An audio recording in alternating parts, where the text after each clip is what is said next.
نحن نتحدى أهل البدع والأهواء، أهل البدع العقائدية وأهل البدع السياسية، أن نقول بيننا وبينكم السلف، بيننا وبينكم الكتب. كان أحمد يقول البدع بيننا وبينكم الجنائز. السلام عليكم ورحمة الله وبركاته. الحمد لله رب العالمين، وصلى الله وسلم وبارك على عبده ورسوله محمد وعلى آله وصحبه أجمعين وعلى من تبعهم بإحسان إلى يوم الدين. أما بعد، معزز محترم حاضرین، بحمد اللہ تعالی، جیسا کہ آپ جانتے ہیں شیخ ربیع بن ہادی مدخلی رحمہ اللہ کی یہ کتاب ضرورت العنایہ بفقہ السلف، کہ سلف صالحین کے فقہ کو اختیار کرنے کی کیا ضرورت ہے، اس کی کیا اہمیت ہے، اس سے متعلق ہمارا ایک سیشن ہو چکا ہے بروز اتوار. دوسرا اس کا حصہ ہے یہ، جس میں باذن اللہ تعالی یہ رسالہ مکمل ہو جائے گا. شیخ رحمہ اللہ نے اس رسالے کو جو عنوان آپ نے سنا، ضرورت العنایہ بفقہ السلف، سلف کے فقہ کو اختیار کرنے کی حاجت، تو شیخ نے جو ہم نے گفتگو کی اس سے پہلے، اس میں علم کی اہمیت، علماء کی اہمیت انہوں نے واضح کی، اور ساتھ ہی ساتھ شیخ نے سنت کا مقام اور اس کا مرتبہ بیان کیا. مختصر خلاصہ اس کا یہ ہے کہ سلف صالحین کی جب ہم فقہ کہتے ہیں، صحابہ کی سمجھ جب ہم کہتے ہیں، تو اس سے دو چیزیں مراد ہوتی ہیں. جب بھی ہم کہتے ہیں صحابہ کی سمجھ دین کے لیے ضروری ہے، تو اس سے دو چیزیں مراد ہوتی ہیں. نمبر ایک، مصادر التشریع، شریعت کے مصادر کیا ہیں، اسے طے کرنا ضروری ہوتا ہے کہ شریعت کے مصادر کو لے کر کے اختلاف ہے. مصادر کہتے ہیں جہاں سے شریعت بنتی ہے، یہ شریعت معلوم پڑتی ہے، شریعت کو لیا جاتا ہے. وہ کون سی جگہ ہیں، وہ کون سی چیزیں ہیں جہاں سے دین لیا جاتا ہے، اسے مصادر التشریع کہتے ہیں. سب سے پہلے اس کو لے کر کے سلف کی فقہ کیا ہے وہ دیکھنا ضروری ہے، سلف کا منہج کیا ہے دیکھنا ضروری ہے. اس لیے کہ جب ہم کہتے ہیں کہ سارے فرقے قرآن حدیث کو مانتے ہیں، یہ بات مطلق طور پر صحیح نہیں ہے، یہ بات مطلق طور پر صحیح نہیں ہے. سارے فرقوں کا یہ معاملہ نہیں ہے، سارے کے سارے فرقے قرآن حدیث کو مانتے ہیں، اگرچہ کہ مطلقاً ہم بیانات میں یہ کہتے ہیں. حقیقتاً اس بات کو لے کر کے بھی اختلاف ہے کہ شریعت کے مصادر کیا ہیں، کتنے ہیں. بعض لوگوں نے کہا کہ دلیل صرف قرآن ہے، جن کو کہا جاتا ہے اہل قرآن. صحیح لفظ ان کے لیے ہے منکرین حدیث، چونکہ اہل قرآن ہم ہیں. قرآن والے وہی لوگ ہیں جو سنت والے ہیں، اسی لیے قرآن والے یہ لفظ اللہ کے نبی نے استعمال فرمایا ہے. تو بعض ایسے لوگ ہیں جنہوں نے سنتوں کا انکار کیا ہے، صرف قرآن کو دلیل مانتے ہیں. دوسری قسم ہے بعض ایسے لوگ ہیں جنہوں نے کہا کہ قرآن دلیل ہے، سنت میں پوری سنتیں دلیل نہیں ہیں، بلکہ انہوں نے حدیثوں کی قسمیں کی ہیں کہ ایک خاص قسم ہے وہ سنت دلیل ہے، متواتر اسے کہا جاتا ہے.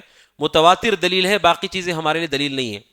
عقیدے کے باب میں خاص طور پر انہوں نے کہا جو حدیث متواتر ہے، یعنی زیادہ روایت کی گئی ہیں، اسی سے ہم عقیدہ لیں گے، باقی کسی حدیث سے عقیدہ نہیں لیں گے. اور تیسری قسم ہے وہ لوگ جنہوں نے کہا کہ شریعت کے مصادر صرف دو نہیں ہیں، اس کے علاوہ بھی شریعت کئی چیزوں سے ثابت ہو سکتی ہے، جیسے خواب سے، کہ کوئی آدمی خواب دیکھے، خواب میں کچھ چیزیں اسے بتائی جائیں. اور اسی طرح کشف سے، کشف کہتے ہیں کہ ہمارے لیے غیب کھل جائے، جیسے کوئی آدمی یہاں بیٹھ کر کے وہ دیکھ رہا جہنم میں کیا ہو رہا ہے، کشف ہے، مراقبہ ہے. تو لوگوں نے کہا کہ یہ سب شریعت معلوم کرنے کے راستے ہیں. تو سلف کی فقہ جب ہم کہتے ہیں تو دو چیزیں مراد ہوتی ہیں. نمبر ایک کہ سلف کی فقہ یہ ہے کہ شریعت کے مصادر صرف دو ہیں، شریعت کے مصادر صرف اور صرف دو ہیں. ایک ہے قرآن جو اللہ کی کتاب ہے، دوسرا ہے حدیث. حدیث سے کیا مراد ہے؟ وہ حدیث جو سندن صحیح ہو، اصول محدثین پر صحیح ہو. حدیث کا مطلب ساری ضعیف جھوٹی حدیثیں سب نہیں، صحیح وہ حدیث جو صحیح ہو سند کے اعتبار سے اور محدثین کے اصولوں پر وہ بات صحیح ہو.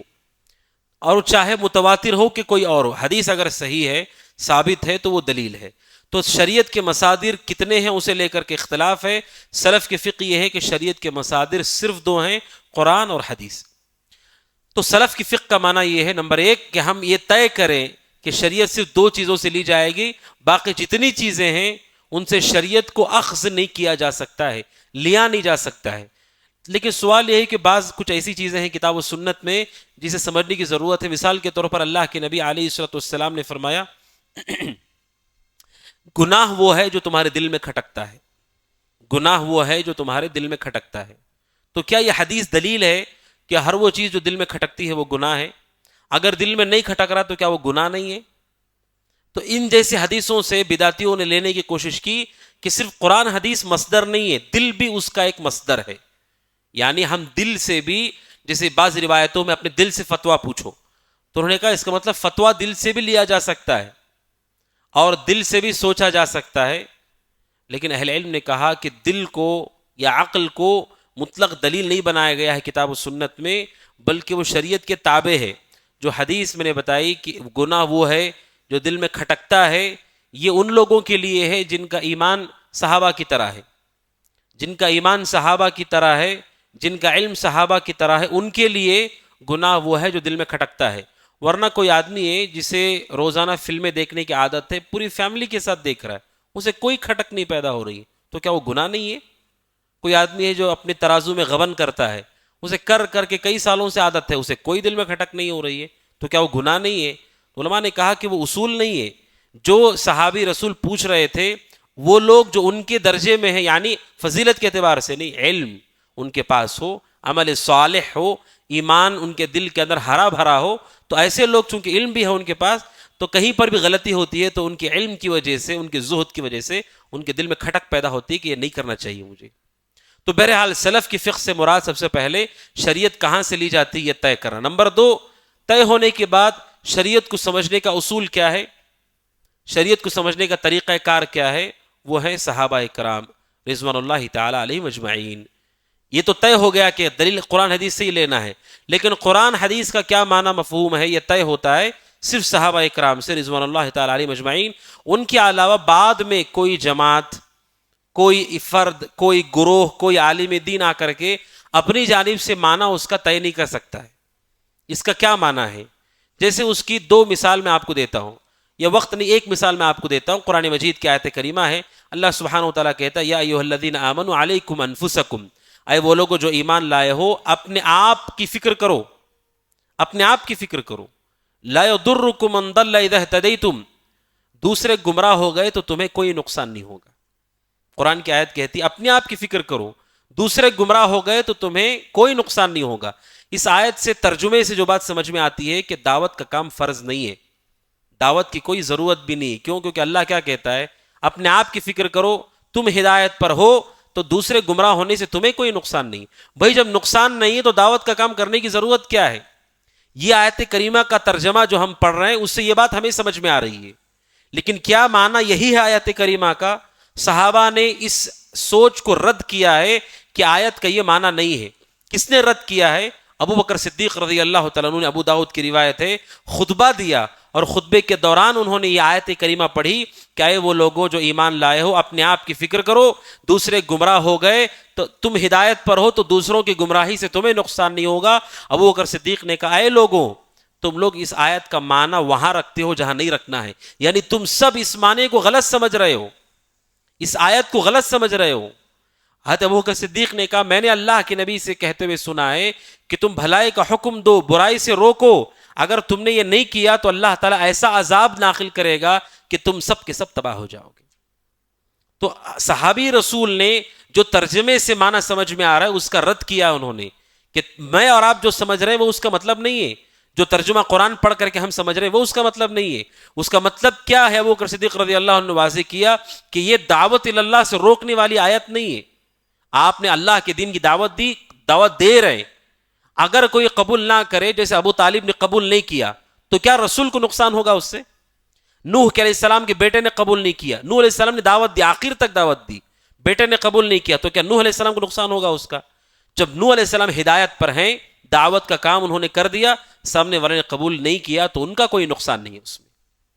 تو کہنے کا مطلب یہ ہے صحاب سلف کی فقہ سے مراد یہ دو چیزیں ہوتی ہیں کہ دین کہاں سے لینا ہے یہ طے کرو، اور دوسرا یہ کہ کتاب و سنت سے لینا ہے تو یہ طے کرو کہ آپ اسے کیسے سمجھ رہے ہیں، حدیثوں کو کیسے سمجھ رہے ہیں، کیونکہ اسی سے انسان صحیح راستے پر قائم ہو سکتا ہے۔ خاص طور پر شیخ ربیع رحمہ اللہ نے سنت کے بارے میں ذکر کیا، جو احادیث ہے، احادیث کے بارے میں انہوں نے تفصیل سے گفتگو کی، اور میں نے آپ کے سامنے رکھا پچھلے درس کے اندر کہ شیخ ربیع رحمہ اللہ نے بیان کیا کہ جو سنت ہے، سنت کے بغیر قرآن کو سمجھنا ممکن نہیں. جو آدمی سنت کا انکار کر دے وہ کافر ہے، اسلام سے خارج ہے. تمام لوگوں کے نزدیک، تمام علماء کے نزدیک امت کے وہ آدمی کافر ہے جو سنت سے نکل جائے. کیوں؟ کیونکہ سنت کے بغیر قرآن مجید کو سمجھنا ممکن نہیں ہے. اور اسی لیے میں نے آپ کے سامنے پچھلے درس میں بتایا کہ جو سنت ہوتی ہے، جو احادیث ہیں، کل ملا کر کے حدیثیں 6 قسم کی ہوتی ہیں. جتنی بھی حدیثیں آپ پڑھتے ہیں کل ملا کر کے حدیثیں 6 قسم کی ہوتی ہیں. نمبر 1 پہلی قسم کی حدیث وہ ہے جو قرآن مجید کی تائید کرتی ہے. تائید کا مطلب جو قرآن میں ہے وہی حدیث میں بھی ہے.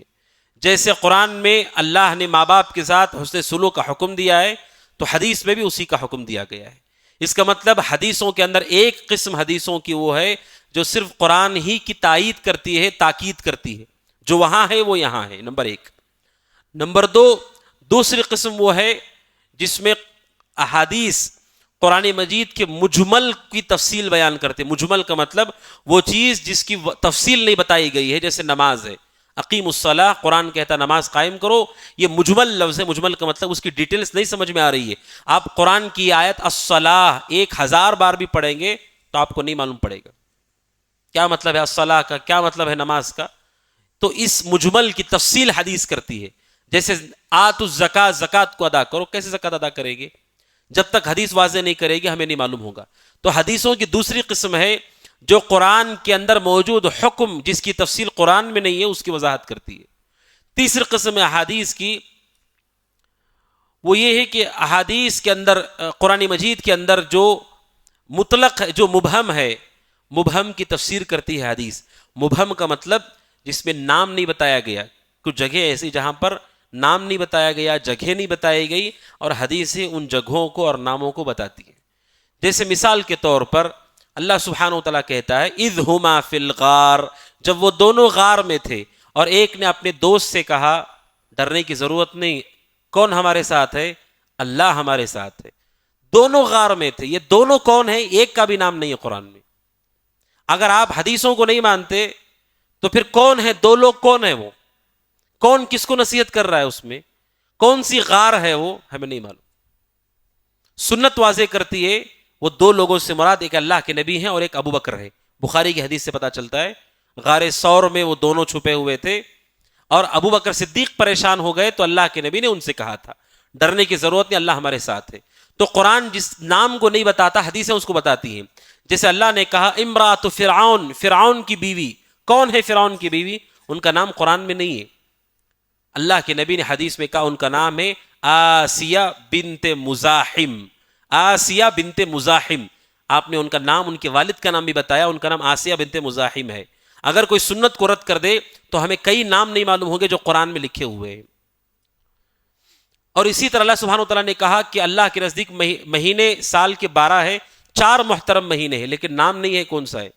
کون سے 4 محترم ہیں ہمیں نہیں معلوم. اگر کوئی کہے سنت کو میں نہیں مانتا تو پورے قرآن کو 1000 بار بھی پڑھے گا تو اسے نہیں ملے گا کہیں پر بھی کہ آخر 4 محترم مہینے کون سے ہیں جن میں گناہ نہیں کرنا چاہیے. کہیں قرآن میں نہیں ہے. حدیثوں نے بتایا کہ 4 محترم مہینے کون سے ہیں. یہ نمبر 3. اور نمبر 4 یہ کہ قرآن مجید کے اندر کچھ چیزیں ایسی ہیں جو مطلق ہیں. ان مطلق چیزوں کو مقید، مطلق کا مطلب اس میں حد نہیں بتائی گئی ہے، سنت نے اس کی حد بتائی ہے. جیسے اللہ سبحانہ وتعالیٰ نے کہا چور اور چورنی کا ہاتھ کاٹ دو، ہاتھ کاٹ دو. قرآن کہتا ہے ہاتھ کاٹو. ہاتھ کندھے سے لے کر کے انگلی کے پور تک پورا ہاتھ ہی ہے. یہ آخر کاٹنا کہاں تک ہے؟ یہاں تک کاٹنا ہے، یہاں تک کاٹنا ہے. اسی لیے جو خوارج سنت کو نہیں مانتے تھے ان کے زمانے میں کوئی آدمی چوری کرتا تو کندھے اس کے کتروا دیتے تھے. وہ اس کے کندھے، اس کے منڈے اکھڑوا دیتے تھے. اس لیے کہ ان کے یہاں صرف قرآن ہے. اب قرآن میں بتائے گا ہاتھ کاٹو، لیکن سنت نے بتایا کہ یہ مطلق ہاتھ کا مطلب کندھے تک نہیں ہے، صرف ہتھیلی تک کاٹنا ہے اس کو.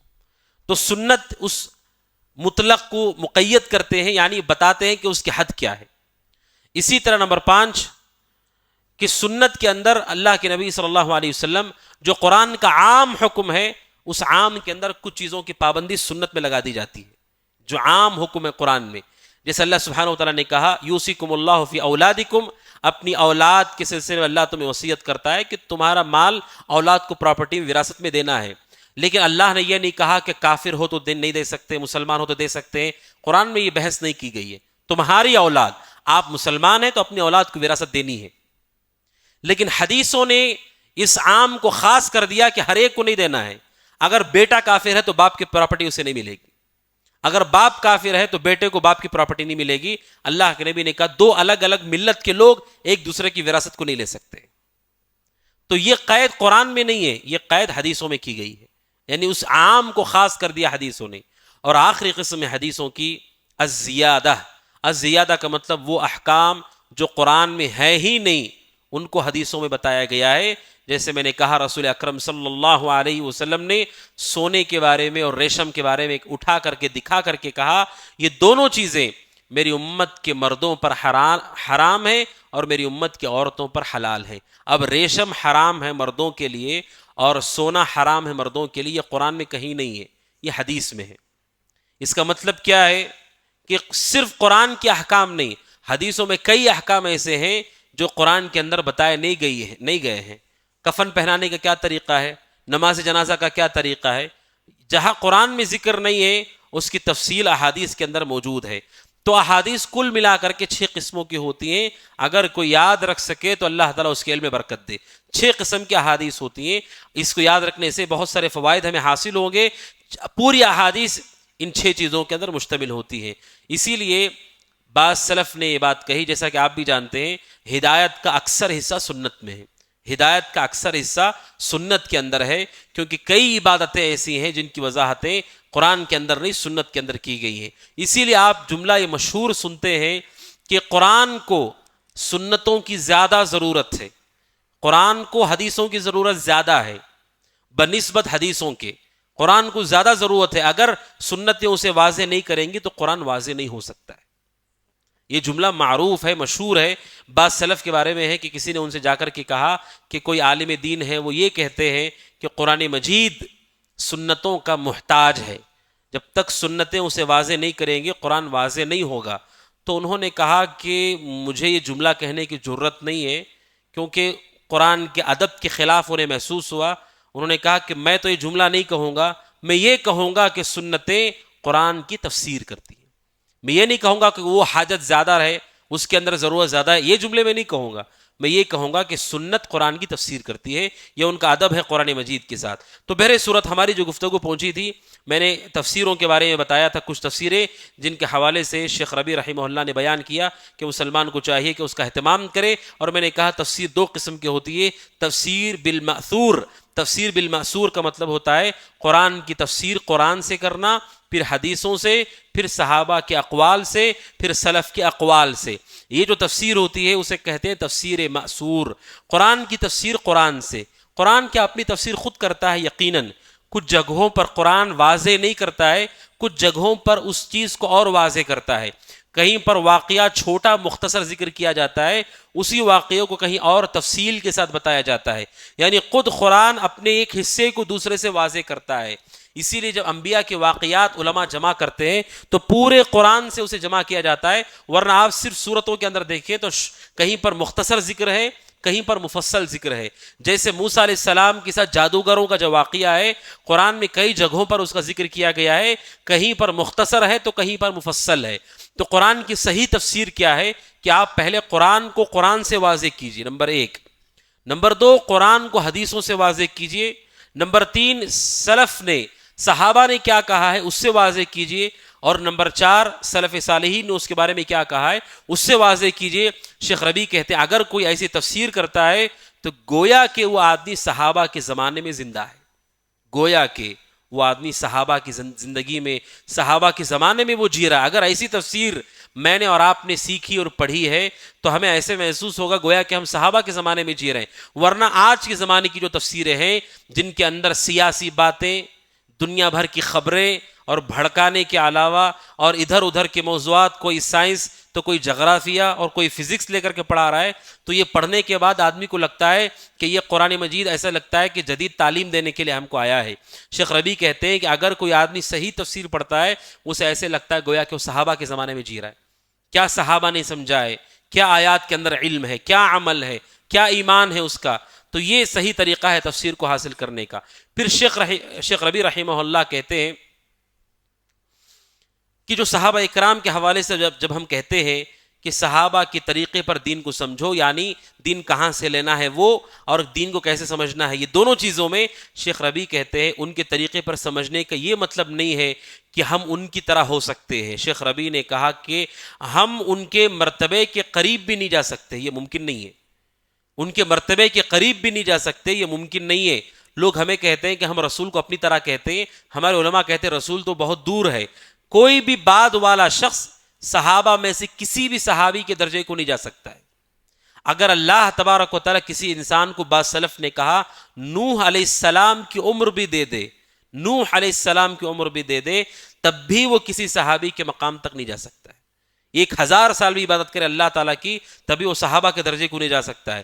لیکن شیخ ربیع کہتے ہیں ہمارے کہنے کا مطلب یہ ہے ان کی طرح دین سمجھو، ان کی مشابہت اختیار کرو، ان کے طریقے پر چلو تاکہ ہم صحیح طرح دین کو سمجھ سکے۔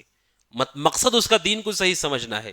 پھر آگے شیخ رحمہ اللہ کہتے ہیں میں آپ سب کو نصیحت کرتا ہوں کہ کتب السنہ کو لازم پکڑو، حدیث کی کتابوں کو لازم پکڑو۔ اس میں شیخ رحمہ اللہ نے خاص طور پر صحیح بخاری، صحیح مسلم، ابو داؤد، ترمذی کا شیخ رحمہ اللہ نے ذکر کیا ہے۔ خاص طور پر کتب احادیث کو لازم پکڑ لو اور اسے پڑھنے سمجھنے کی کوشش کرو، جاننے کی کوشش کرو۔ سب سے پہلی کتاب ہے صحیح البخاری، جو کہ امام بخاری رحمہ اللہ کی کتاب ہے۔ امام بخاری کا نام ہے ابو عبداللہ محمد بن اسماعیل البخاری، ان کا نام ہے محمد بن اسماعیل البخاری۔ 256 ہجری میں ان کا انتقال ہوا ہے۔ امام بخاری رحمہ اللہ کی کتاب صحیح بخاری، پوری امت کا اجماع ہے کہ قرآن کے بعد اس کائنات میں سب سے صحیح کوئی کتاب ہے حدیث کی تو وہ ہے صحیح بخاری، پوری امت کا اجماع ہے۔ دوسری حدیث کی کتاب ہے صحیح مسلم، اس کے لکھنے والے ہیں ابو الحسین مسلم الحجاج القشیری، مسلم بن حجاج القشیری رحمہ اللہ۔ ان کی وفات ہوئی 261 ہجری میں، 261 ہجری میں، اور یہ امام بخاری کے شاگرد ہیں، یہ امام بخاری رحمہ اللہ کے شاگرد ہیں۔ اسی لیے کہتے ہیں بعض سلف کہ اگر امام بخاری نہ ہوتے تو نہ امام مسلم علم ان کے پاس ہوتا، نہ وہ محدث ہو پاتے۔ یعنی امام بخاری رحمہ اللہ امام مسلم کے بھی استاذ ہیں۔ اسی لیے جب امام مسلم کی ملاقات ہوتی تھی امام بخاری سے، جن القاب سے امام بخاری کو احترام کرتے تھے اور انہیں کہتے تھے کہ آپ پورے محدثوں کے سردار ہیں اور سید المحدثین کہہ کر کے امام مسلم ان کا احترام کرتے تھے، امام مسلم رحمہ اللہ یہ امام بخاری کے شاگرد ہیں۔ اور تیسرے ہیں امام ابو داؤد، اور ان کا نام اصل کنیت ہے ابو داؤد، ان کا نام ہے سلیمان ابن الاشعث السجستانی، سلیمان بن اشعث السجستانی رحمہ اللہ۔ ان کی وفات ہے 275 ہجری میں۔ ان کی جو کتاب ہے ابو داؤد، احکام میں حلال و حرام کے حوالے سے سب سے عظیم حدیث کی کتاب مانی جاتی ہے، بلکہ بعض علماء نے کہا کہ اگر ایک ہی کتاب رہ جائے فقہ کے لیے، ابو داؤد رحمہ اللہ کی کتاب السنن، سنن ابی داؤد، صرف اگر ایک کتاب رہ جائے تو کہتے ہیں کہ کسی اور چیز کی ضرورت نہیں پڑے گی انشاءاللہ۔ حلال و حرام پر اس سے جامع کوئی اور کتاب کتب ستہ میں نہیں ہے۔ حدیث کی کتابوں میں حلال حرام کے مسائل پر سب سے جامع کوئی کتاب ہے تو ابو داؤد رحمہ اللہ کی کتاب ہے، جن کا نام ہے سلیمان بن اشعث السجستانی رحمہ اللہ۔ اور چوتھی کتاب ہے سنن ترمذی، یہ بھی سنن ہے، ابو داؤد، ترمذی، نسائی، ابن ماجہ، یہ چاروں کتابیں ہیں، ان کو کہا جاتا ہے السنن، وہ کتابیں جن میں فقہی احکام کو مرتب کیا گیا ہے اور اس کے اندر دیگر امور کو بھی داخل کیا گیا ہے۔ السنن تو چوتھے نمبر پہ ہے امام ترمذی رحمہ اللہ، ان کا نام ہے ابو عیسیٰ، ان کا نام ہے ابو عیسیٰ محمد بن عیسیٰ الترمذی، ابو عیسیٰ محمد بن عیسیٰ الترمذی ان کا نام ہے۔ ان کی وفات ہے 279 ہجری میں۔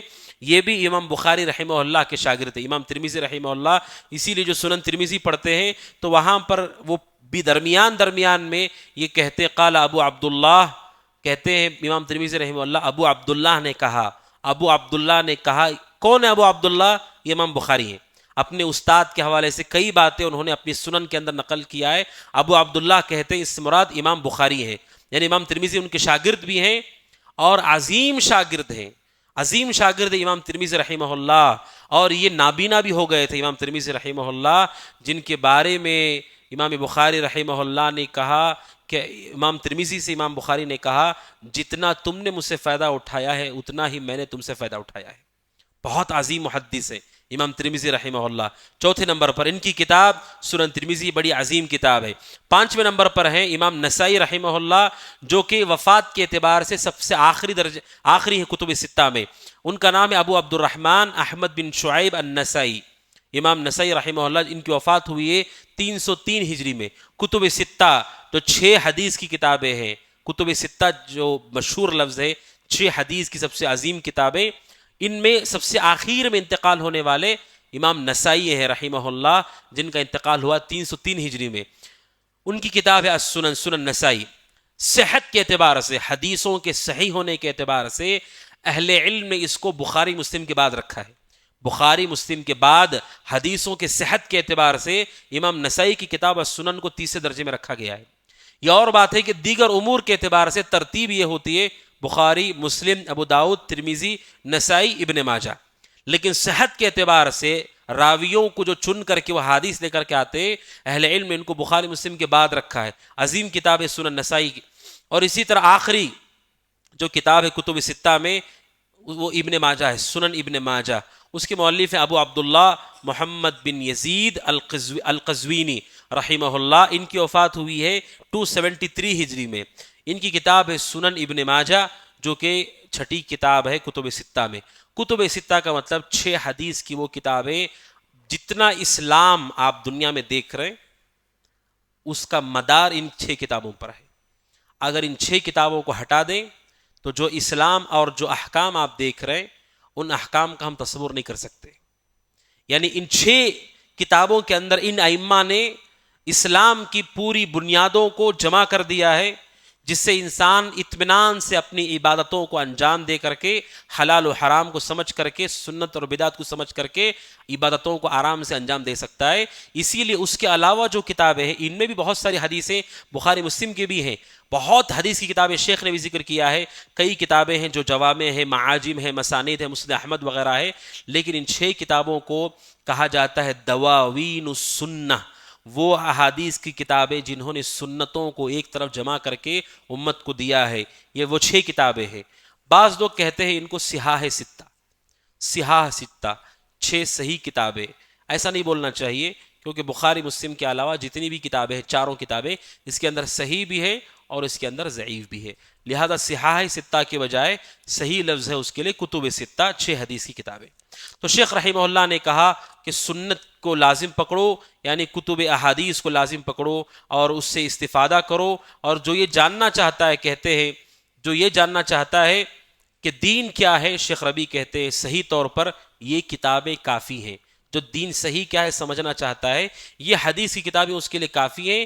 اور ہاں, ہر علم والے کے اوپر ایک علم والا ہے, اور بھی جو مزید تحقیق کرنا چاہتے ہیں اور بھی بہت کچھ ہے پڑھنے اور سمجھنے کے لیے. اتنا سب کچھ ہے کہ علماء کہتے ہیں کہ علم بہت زیادہ ہے, ہماری عمر کم ہے اس کے مقابلے میں. آپ ایک ایک چیز کے پیچھے لگ جائیں گے, پوری عمر چلے جائے گی. اسی لیے کہتے ہیں کہ پورے علوم میں سے اچھی اچھی چیزوں کو لے لینا چاہیے. دین سیکھنے اور عمل کرنے کے لیے یہ کتابیں ہمارے لیے کافی ہیں باذن اللہ تعالی. یہ شیخ ربیع رحمہ اللہ کہتے ہیں. پھر انہوں نے ابو داؤد کی تعریف کی ہے. ابو داؤد رحمہ اللہ کی کتاب السنن کی تعریف کی ہے کہ حلال و حرام کی پہچان کے لیے ابو داؤد. اور اسی طرح سے امام ترمذی رحمہ اللہ کی کتاب, ان کتابوں کے حوالے سے امام ربیع کہتے ہیں رحمہ اللہ یہ 2 کتابیں بڑی عظیم ہیں. امام ترمذی کی جو کتاب ہے السنن, یہ بھی بڑی عظیم کتاب ہے. امام ترمذی رحمہ اللہ خود کہتے ہیں میں نے یہ کتاب لکھی سنن ترمذی, تو میں نے اس کتاب کو جو حجاز کے علماء ہیں, مکہ مدینہ کے علماء ہیں, ان کو میں نے یہ کتاب دکھائی. عراق کے علماء کو میں نے دکھائی, خراسان کے علماء کو میں نے دکھائی. سارے کے سارے علماء اس کتاب کو دیکھ کر کے, پڑھ کر کے خوش ہو گئے. یعنی صرف امام ترمذی کا اکیلے کا عمل نہیں ہے یہ, بلکہ اس زمانے کی امت کے جو بڑے بڑے علماء تھے مختلف شہروں میں, انہوں نے اس کتاب کی تائید کی ہے اور اس کتاب سے خوش ہوئے وہ کہ انہوں نے بہت بڑی خدمت کی ہے. تو یہ ہے کتب السنہ. پھر اس کا شیخ ربیع کہتے ہیں رحمہ اللہ کہ کوئی بھی آدمی جو سنت کا اہتمام کرتا ہے تو اسے چاہیے کہ ان مصادر کا خاص خیال رکھے. یہ دوسری نصیحت ہے. پہلی نصیحت ان کی تھی کتب تفسیر کی, تفسیریں صحیح پڑھو. پھر احادیث کی کتابوں کا ذکر کیا. پھر اس کے بعد عقیدے کی کتابوں کا انہوں نے ذکر کیا کہ میں تمہیں نصیحت کرتا ہوں کہ کوشش کرو علماء سلف نے جو کتابیں لکھی ہیں عقیدے کی, ان کتابوں کو تم ان کتابوں کا اہتمام کر سکو جس نے سلفی عقیدے کو جمع کیا ہے, صحیح عقیدے کو جمع کیا ہے اور غلط عقیدے کا رد کیا ہے. جو سلفی علماء کی کتابیں ہیں عقیدے کی، ان کی دو خصوصیات ہیں جو شیخ ربیع نے ذکر کی. جتنے سلفی علماء کی کتابیں عقیدے کی، ان کے اندر دو خصوصیات ہوتی ہیں، اور ہر مسلمان کو بھی ایسے ہونا چاہیے. نمبر ایک، صحیح عقیدہ کیا ہے اسے معلوم ہو، اچھی طرح اسے معلوم ہو کہ صحیح عقیدہ کیا ہے، لیکن اتنا کافی نہیں ہے. نمبر دو، اسے یہ بھی معلوم ہو کہ یہ غلط ہے، جو دوسرا عقیدہ اس کے مقابلے میں ہے وہ غلط ہے، کیوں غلط ہے وہ بھی اسے معلوم ہونا چاہیے. جو کتب ہیں سلف صالحین نے جو عقیدے کی کتابیں لکھی ہیں، اس کے اندر دونوں چیزیں پائی جاتی ہیں. اگر یہ عقیدہ صحیح ہے تو اس کے دلائل ہیں، اور سامنے والے کا عقیدہ جو غلط ہے، کیوں غلط ہے، اس کے دلائل بھی ذکر کیے گئے. تو شیخ ربیع رحمہ اللہ نے کہا کہ عقیدہ سلف صالحین پر جو کتابیں ہیں عقیدے کی، ان کتابوں کا اہتمام کرو. اور شیخ رحمہ اللہ نے کچھ کتابوں کا نام اس میں ذکر کیا ہے. سب سے پہلے عقیدے کی کتاب کا نام انہوں نے ذکر کیا السنہ. السنہ یہ امام ابو بکر بن خلال رحمہ اللہ کی کتاب ہے السنہ، جن کی وفات ہوئی 311 ہجری میں. یہ کتاب تحقیق کے ساتھ 5 جلدوں میں چھپی ہے، 5 مجلدات میں چھپی ہے عقیدے کی کتاب. اس کے لکھنے والے مؤلف امام ابو بکر بن خلال رحمہ اللہ 311 ہجری میں فوت ہو گئے. ان کی کتاب ہے السنہ. کئی عقیدے کی کتابوں کا نام ہے السنہ. اس پر رد ہے جو لوگ یہ کہتے ہیں کہ سنت سے مراد صرف نماز پڑھنا، روزے رکھنا نہیں. سنت جب کہا جاتا ہے تو سلف کے نزدیک اس سے پورا دین مراد ہوتا ہے، اور سنت جب کہا جائے سب سے پہلے عقیدہ مراد ہوتا ہے. اس سے جب سنت کہا جائے تو اس سے عقیدہ مراد ہوتا ہے. دیکھیے انہوں نے عقیدے کی کتاب لکھی ہے لیکن نام رکھا ہے اس کا السنہ، اس کے اندر عقیدہ ذکر کیا انہوں نے. یہ 5 مجلدات کے اندر ہے. امام ابو بکر احمد بن محمد البغدادی رحمہ اللہ کی کتاب ہے. اور دوسری کتاب ہے الشریعہ. الشریعہ یہ بڑی عظیم کتاب ہے، امام ابو بکر محمد بن حسین الآجری رحمہ اللہ کی کتاب ہے، جو 360 ہجری میں فوت ہوئے. 5 جلدوں میں تحقیق کے ساتھ یہ کتاب چھپی ہوئی ہے، امام آجری رحمہ اللہ کی کتاب الشریعہ. اس میں بھی انہوں نے صحیح عقیدہ اور باطل عقیدے کا رد کیا ہے امام آجری رحمہ اللہ نے. تیسری کتاب جو شیخ ربیع نے ذکر کیا ہے وہ شرح اصول اعتقاد اہل السنہ والجماعہ. شرح اصول اعتقاد اہل السنہ والجماعہ، یہ کتاب ہے ابو القاسم ہبت اللہ بن حسن اللالکائی رحمہ اللہ کی. تحقیق کے ساتھ 8 جلدوں میں یہ کتاب چھپی ہوئی ہے. اس کتاب کی نصیحت کیے. یہ جو کتاب ہے شرح اصول اعتقاد اہل السنہ والجماعہ، عقیدے کی سب سے بڑی، سب سے وسیع، سب سے کشادہ، سب سے مفصل کتاب ہے. جو یہ جاننا چاہتے ہیں سلفی عقیدہ جو سلف نے لکھا ہو تفصیل سے، وہ کون سی کتاب ہے؟ امام لالکائی رحمہ اللہ کی کتاب ہے. تحقیق کے ساتھ 8 جلدوں میں چھپی ہے یہ کتاب، جس میں انہوں نے سلف کے اعتقاد کو جمع کیا ہے اور باطل عقیدے پر رد کیا ہے. سب سے وسیع کتاب ہے یہ. اور اس کے بعد ابن بطہ رحمہ اللہ کی 2 کتابیں ہیں. ابن بطہ رحمہ اللہ کی 2 کتابیں ہیں. ایک کتاب ہے الابانہ الکبریٰ اور ایک کتاب ہے الابانہ الصغریٰ. یہ 2 کتابیں ابن بطہ رحمہ اللہ کی، جن کی وفات ہوئی 387 ہجری میں، جن کا انتقال ہوا ہے. الابانہ الکبریٰ یہ تحقیق کے ساتھ 9 جلدوں میں چھپی ہوئی کتاب ہے. اور اسی طرح دوسری کتاب ہے الابانہ الصغریٰ، جس میں امام ابن بطہ رحمہ اللہ نے عقیدہ صحیحہ کو جمع کیا ہے. نمبر 5 جس کتاب کا ذکر کیا شیخ ربیع رحمہ اللہ نے، وہ ہے الحجہ فی بیان المحجہ. یہ امام ابو القاسم اسماعیل بن محمد الاصفہانی رحمہ اللہ کی کتاب ہے، جن کا انتقال ہوا ہے 535 ہجری میں. یہ جو کتاب ہے الحجہ امام ابو القاسم اسماعیل بن محمد اصفہانی رحمہ اللہ کی، یہ کتاب 2 جلدوں کے اندر ہے. 2 جلدوں کے اندر ہے. اور اس کتاب کی جو 2 جلدیں ہیں، اس کی پہلی جلد، اس کی تحقیق خود شیخ ربیع نے کی ہے. 1 جلد کی تحقیق کی انہوں نے، اور 1 جلد کی تحقیق کسی اور نے کی ہے. اور شیخ ربیع کی تحقیق سے وہ چھپی ہوئی کتاب ہے، مارکیٹ کے اندر موجود ہے، الحجہ فی بیان المحجہ. بڑی عظیم کتاب ہے اور بہت سارے فوائد ہیں اس کتاب کے اندر جو انہوں نے نقل کی. مثال کے طور پر کسی نے پوچھا ان سے کہ اللہ سبحانہ و تعالیٰ کی کوئی حد ہے کیا؟ کہ اللہ تبارک و تعالیٰ کی کوئی حد ہے؟ جو لوگ یہ مانتے ہیں کہ اللہ تعالیٰ ہر جگہ موجود ہے، ان کی چالاکی ہے. وہ کہتے ہیں کہ کیا اللہ تعالیٰ کی کوئی حد ہے؟ جب آپ کہیں گے کہ اللہ کی کوئی حد نہیں ہے، تو کہیں گے جب کوئی حد نہیں تو ہر جگہ ہے وہ. جب اللہ کی کوئی حد نہیں ہے تو ہر جگہ موجود ہے. کسی نے ان سے سوال کیا کہ کیا اللہ تعالیٰ کی حد ہے؟ انہوں نے جواب دیا سبحان اللہ، کس قدر ان کے پاس گہرائی تھی دیکھیے علم کی. انہوں نے کہا اگر تمہارا مقصد یہ ہے جاننا کہ کیا اللہ تعالیٰ ہر جگہ موجود ہے تو جان لو کہ اللہ ہر جگہ موجود نہیں ہے. اگر تم یہ کہنا چاہتے ہو کہ اللہ تعالیٰ کی کوئی حد نہیں ہے، پانی ہوا کی طرح ہے، وہ ہوا کی طرح بہہ رہا ہے، وہ کہیں ہر جگہ موجود ہے، وہ اگر تمہاری یہ مراد ہے تو جان لو کہ اللہ تعالیٰ زمین اور آسمانوں کے اندر نہیں ہے، آسمانوں کے اوپر عرش پر مستوی ہے، وہ مخلوق کے اندر وہ نہیں ہے. اب اس کے بعد تمہیں کیا سمجھنا ہے تم سمجھو. لفظ حد اللہ کے لیے قرآن حدیث میں استعمال نہیں ہوا ہے، اللہ کے لیے استعمال ہوا ہے اکبر، کہ وہ سب سے بڑا ہے.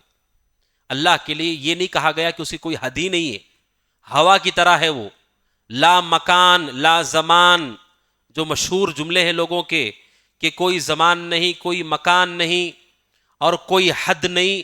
یہ الفاظ علماء کہتے ہیں اللہ سبحانہ وتعالیٰ کی صفات میں نہیں آئے ہیں. یہ سب بدعتیوں نے گھڑے ہیں اپنے عقیدوں کو چھپانے کے لیے.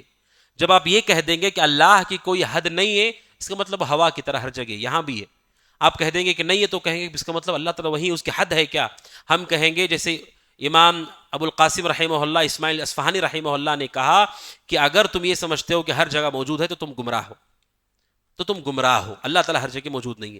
بہرحال تو شیخ ربیع رحمہ اللہ نے عقیدے کی کچھ کتابوں کے نام ذکر کیے اور بتایا کہ یہ کتابیں عقیدے کی ان کو لازم پکڑ لو. ان کا مقصود یہ ہے کہ کتب عقیدہ کو سیکھو، اسے بھی جانو، پڑھنے کی کوشش کرو. عقیدہ جو سلفی عقیدہ ہے اس کی خوبیاں کیا ہیں؟ بہت ساری خوبیاں ہیں. ان میں سے ایک عظیم خوبی ہے جو سلفی عقیدہ ہے، اس کی ایک عظیم خوبی ہے، کئی خوبیاں ہیں. اس کی سب سے عظیم خوبی ہے جو ہر عقیدے کی کتاب میں آپ کو تقریباً مل جائے گا، یا جو سلف نے لکھا ہے عام طور پہ اس میں مل جائے گا. وہ یہ ہے کہ ہمارا عقیدہ مسند ہوتا ہے. مسند کا مطلب ہمارا عقیدہ میں نے میرے استاد سے، انہوں نے ان کے استاد سے، ہوتے ہوتے یہ جا کر کے رسول تک رکتا ہے. ہمارا عقیدہ یہاں سے ماخوذ ہے. ہمارا عقیدہ کسی نے بیٹھ کے سوچ کے بنایا نہیں ہے. جیسے کسی نے کہا اللہ ہر جگہ موجود ہے، آپ تحقیق کریں گے کہ آخر یہ قول کی شروعات کرنے والا کون ہے. آپ تحقیق کرتے ہوئے جائیں گے تو آپ کو مل جائے گا. امام ذہبی نے لکھا ہے امت میں سب سے پہلے یہ کہنے والا جعد بن درہم ہے. یہ گمراہ انسان ہے جس کو قتل کر دیا گیا بعد میں. سب سے پہلے اسی نے یہ بات کہی، دوسروں میں سے کسی نے نہیں کہی. صحابہ ٹھیک نہیں ہے، صحابہ میں سے معاویہ رضی اللہ عنہ ٹھیک نہیں ہے. یہ عقیدہ رکھنے والے کس نے عقیدہ دیا ہے؟ ان کو تحقیق کرتے آپ جائیں گے روافض نے ان کو یہ عقیدہ دیا. ان کی سند وہاں جا کر کے رکتی ہے. ہمارا جو عقیدہ ہے وہ مسند ہے. مسند کا مطلب ہم سے لے کر کے رسول تک اسانید ہیں. اور علماء کہتے ہیں یہ سب سے بڑا شرف ہے اہل حدیثوں کے لیے، سلفیوں کے لیے، کہ اللہ نے ہمیں وہ عقیدہ دیا ہے، ہماری قسمت میں اللہ نے وہ عقیدہ رکھا ہے جو عقیدہ ہم نے گھڑا نہیں ہے، ہمارے باپ داداؤں نے نہیں گھڑا، ہمارے علماء نے نہیں گھڑا ہے، بلکہ یہ عقیدہ مسند ہے. سند کے ساتھ رسول تک اور صحابہ تک اور سلف تک ہی پہنچتا ہے. باقی دنیا میں جتنے عقیدے ہیں وہ مسند نہیں ہے، منقطع ہیں. یعنی ان کی سند رسول تک نہیں جاتی ہیں، صحابہ تک نہیں جاتی ہیں، درمیان ہی میں ان کی سند منقطع ہو جاتی ہیں. یہ گھڑنے والے لوگ ہیں جنہوں نے عقائد کو گھڑا ہے. جیسے کوئی آدمی یہ کہے کہ قبروں کو پختہ کرنا اولیاء اللہ کی یہ نیکی اور عبادت ہے، بھئی آخر کوئی نہ کوئی ہے جس نے پہلے کہا ہوگا امت میں. اس کو کون ہے کہنے والا؟ تو آپ جان لیں گے کہ کسی صحابی نے تو نہیں کہا ہے، رسول نے تو نہیں کہا. تو کنفرم ہو گیا کہ یہ بے سند، رسول کی طرف، رسول تک اس کی سند نہیں جاتی ہے، بلکہ امتیوں میں سے کسی گمراہ آدمی نے کہا ہے. اگر آپ کہتے ہیں کہ عقیدہ آپ کا صحیح ہے تو آپ کو ثابت کرنا ہوگا کہ یہ عقیدہ کہاں سے لیا گیا ہے، اس کی کیا سند ہے. اسی لیے سبحان اللہ، اور بڑی خوشی ہوتی ہے واللہ جنہوں نے کتب عقائد کو پڑھا ہے، جب اسانید سے پڑھتے ہیں مجھ سے فلاں نے کہا، مجھ سے فلاں نے کہا، مجھ سے فلاں نے کہا، اور جا کر کے بعد میں عقیدہ بیان ہوتا ہے، دل کو ٹھنڈک محسوس ہوتی ہے کہ ہم کوئی نیا گروہ نہیں ہے، ہم کوئی نئی سوچ نہیں ہے، نیا فرقہ نہیں ہے، بلکہ پوری سندیں موجود ہیں. میں نے حوالے دیے 300 ہجری میں، 400 ہجری میں، 500 ہجری میں لکھی گئی عقیدے کی کتابیں ہیں. کوئی ایک عقیدہ آپ ثابت کیجئے ایسا جو انہوں نے لکھا ہو ہم نہیں مانتے ہیں، یا ہم مان رہے ہیں لیکن سلف نے نہیں لکھا ہے. کوئی ایک چیز بھی آپ کو ٹکرانے والے نہیں ملے گی. اس کے مقابلے میں جتنے بدعتی ہیں ان عقیدے کی کتابوں کا وہ نام بھی نہیں جانتے ہیں اور کوئی ان کا تعلق بھی نہیں ہے. اسے کیوں؟ کیونکہ ان کے عقائد مسند نہیں ہیں. اسی لیے ایک مشہور ادارہ ہے ہندوستان کے اندر جو کہ سلفیوں کا ادارہ نہیں ہے، بہت بڑا ادارہ ہے جہاں پر دارالافتاء بھی ہے، بڑے بڑے فتوے شائع ہوتے ہیں. کسی نے ان سے الولا والبرا، محبت کرنا چاہیے کس سے کتنی محبت ہونی چاہیے، کافر سے محبت کا حکم کیا ہے، کیا قسمیں ہیں. دارالافتاء کو سوال کیا گیا، وہ جواب ویب سائٹ پر، ان کی آفیشیل ویب سائٹ پر موجود ہے اور میں نے خود پڑھا. ان کا جواب سن کر کے شرم آئی. اتنا بڑا دارالافتاء، دنیا بھر میں اس کا نام، اور عقیدے کا اتنا بڑا مسئلہ کہ کافر کی کون سی محبت ہے جو انسان کو اسلام سے خارج کر دیتی ہے، اور کون سی محبت ہے جو جائز ہو سکتی ہے، مومن سے محبت کون سی ہے جو ضروری ہے. اس اتنے بڑے سوال کا جواب دینے والے کہتے ہیں کہ اس عقیدے پر ہمارے علماء نے زیادہ کچھ لکھا نہیں ہے. ہمارے علماء نے سے مراد ان کے مسلک کے علماء نے زیادہ نہیں لکھا ہے، یعنی انہیں خود نہیں معلوم کہ کیا کہنا ہے، کیا جواب دیں. تو موٹا موٹا 2-3 جملے کہہ کر کے 10 سے 12 لائن کے اندر پورا فتویٰ ختم ہو گیا. اور آپ ان سارے عقیدوں کی کتابوں کو کھول کر کے پڑھیں، پوری تفصیل آپ کو ملے گی کہ بدعتی ہو، اگر مسلمان بدعتی ہو جائے اس کے ساتھ کیسی محبت ہوگی، ہماری تعلق کیسا ہوگا، فاسق فاجر ہو تو کیسا تعلق ہوگا، کافر ہو تو کیسا تعلق ہوگا، کافر اگر رشتہ دار ہو تو کیا کریں، ماں باپ ہو تو کیا کریں، اور محبت دین سے نہ ہو، ان کی کسی کھیل کود سے ہو، ان کی خوبی سے ہو تو کیا کریں. ان پوری تفاصیل کو اہل علم میں ذکر کیا ہے، اور اتنے بڑے بڑے مراکز کے اندر کچھ نہیں ہے، کیونکہ ان کے عقائد مسند نہیں ہے. اسی لیے میں نے کہا یہ ہماری بہت بڑی خوبی ہے اور شرف ہے الحمدللہ کہ ہمارا جو عقیدہ ہے وہ پورا مسند ہے رسول اکرم صلی اللہ علیہ وسلم تک اور صحابہ تک پہنچنے والا عقیدہ ہے. اسی لیے لوگوں نے تفسیر کی کہ اللہ تعالیٰ کی کرسی سے مراد اللہ کی حکومت ہے، اللہ کے عرش سے مراد اللہ تعالیٰ کی حکومت ہے. اب سوال ہے کہ یہ جو تفسیر آپ نے کی ہے، کون یہ عقیدہ رکھتا تھا امت میں کہ اللہ کے عرش سے مراد اللہ تعالیٰ کی حکومت ہے؟ اللہ نے آدم کو ہاتھوں سے بنایا کا مطلب ہے اللہ نے قدرت سے بنایا. اللہ کے ہاتھ نہیں ہے، اللہ نے ہاتھوں سے بنایا مطلب قدرت سے بنایا. کون عقیدہ رکھتا تھا ایسے؟ آپ کو پتا چلے گا کہ عقیدہ رکھنے والا، عقیدہ سب سے پہلے بیان کرنے والا امت میں سے کوئی آدمی ہے، وہ کوئی اس کے سلف نہیں ہے، کوئی سند نہیں ہے اس کی، یعنی یہ سب خرافات پر مشتمل چیزیں ہیں. تو شیخ ربیع رحمہ اللہ نے عقیدے کی ان کتابوں کا ذکر کیا، پھر کہتے ہیں کہ یہ عقیدے ہمیں صحابہ کے عقیدے کو واضح کرتے ہیں اور ان کے منہج کو واضح کرتے ہیں. پھر آگے شیخ رحمہ اللہ کہتے ہیں کہ یہ جو حدیث کی کتابیں ہیں، حدیث کی کتابوں کے بارے میں بھی بہت سارے لوگوں کو یہ لگتا ہے کہ حدیث کی کتابوں میں صرف احکام ہے، صرف احکام ہے حدیث کی کتابوں میں، صرف حلال و حرام ہے. یہ اس وجہ سے ہے چونکہ حدیث کی کتابوں سے ہمارا تعلق نہیں ہے، اس لیے ہمیں لگتا ہے کہ حدیث کی کتابوں میں صرف حلال حرام جائز ناجائز ہے. شیخ ربیع کہتے ہرگز نہیں. محدثین نے حدیث کی کتابوں میں عقائد کو واضح طور پر بیان کیا ہے، نہ صرف ایک عقائد کو بیان کیا، غلط عقیدوں پر رد کیا ہے.